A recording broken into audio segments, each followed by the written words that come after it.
Semana Santa y mucha gente espera que el tráfico de turistas, ¿no? La ida y venida de personas tratando de relajarse este fin de semana largo, pueda de alguna manera dinamizar la situación, ¿no? Por supuesto que estamos enfrentando en este momento una situación bastante complicada con el paro de los controladores aéreos que se ha resuelto.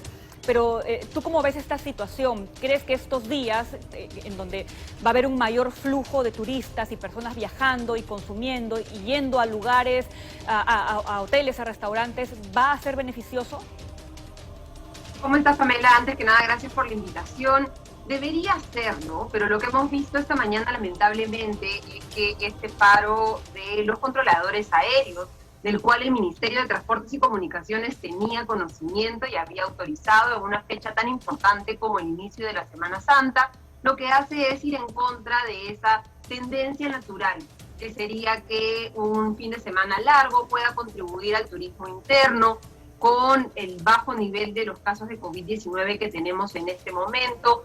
Todas las acciones del gobierno deberían haber estado dirigidas hacia que este fin de semana tengamos viajes seguros, viajes que puedan hacer que se redistribuya mejor el dinero que existe en la economía en este momento. Las partes del país que son muy dependientes del turismo han pasado 2 años verdaderamente trágicos, desde que en marzo del 2020 se declaró la cuarentena y en el que por las diferentes olas y los temores las personas no han estado tan dispuestas a viajar.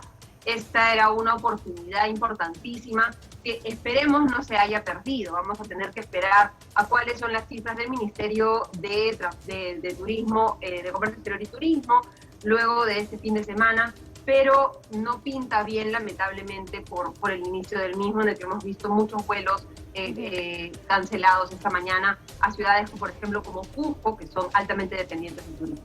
Y Ayacucho, ¿no? Que en plena Semana Santa es justamente una de las ciudades más visitadas. Pero si tomamos en cuenta todas las medidas que se han venido dando, ¿no? Desde el anuncio de aumentar el ingreso mínimo vital, el tema de el IGB, ¿no?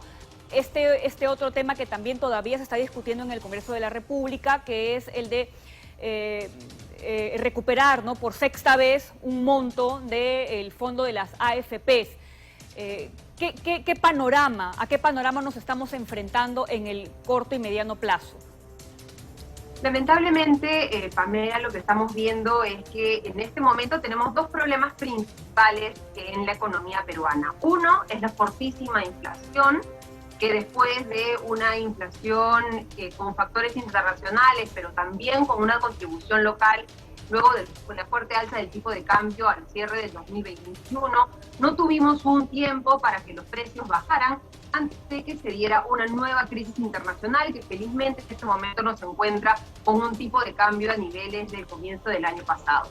Sin embargo, a la inflación se suma un tema muy importante, que es que el empleo todavía no se ha recuperado a los niveles prepandemia, que la informalidad ha crecido y que los ingresos reales de los peruanos han caído. Si vemos la capacidad de compra de los peruanos en este momento frente a lo que era antes de la pandemia, vemos que ha caído fuertemente.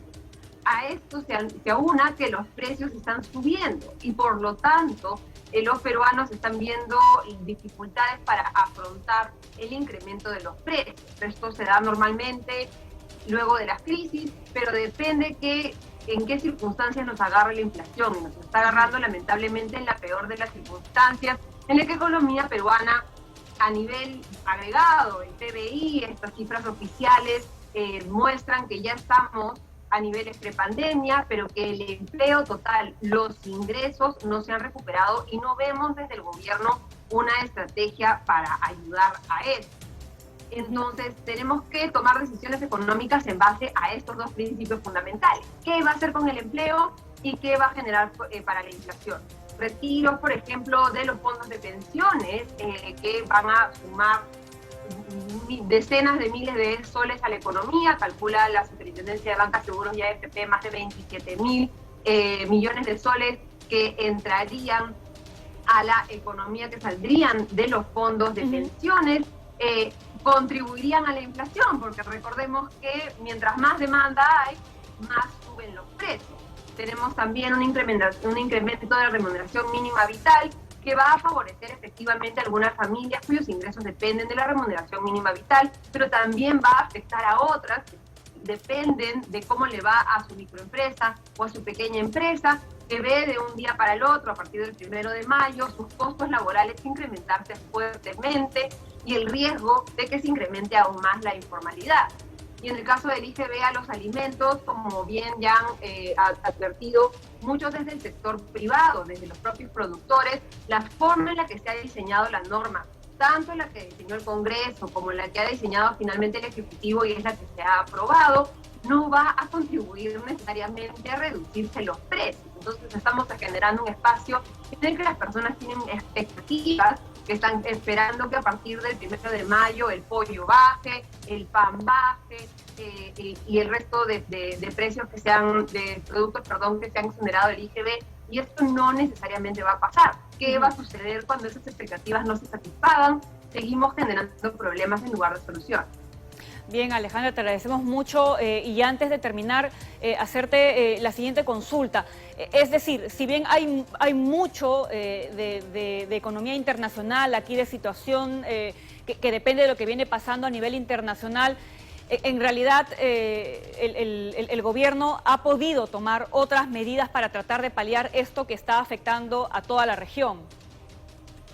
Y el problema es que teníamos, al menos en el gobierno anterior, un Congreso que tomaba medidas populistas y un Ejecutivo que tomaba medidas técnicas, que era como el adulto en la habitación y que trataba de que las cosas se hagan de mejor manera y evitar el populismo, que lamentablemente lo que hace es tomar medidas que suenan bien, pero que al final pueden tener consecuencias negativas. Y no es responsabilidad de las personas saber exactamente cómo funciona la inflación, saber exactamente cómo se mueve la economía, pero es responsabilidad del gobierno tomar decisiones que no solo suenen bien para la mayoría de personas, sino que hagan bien para la mayoría de personas, que generen bienestar, que hagan que se incremente la inversión privada, que haya más empleo en el Perú, que los precios, nuevamente, es un contexto internacional y que el Banco Central de Reserva está tratando de controlar a través del incremento de la tasa de interés de referencia.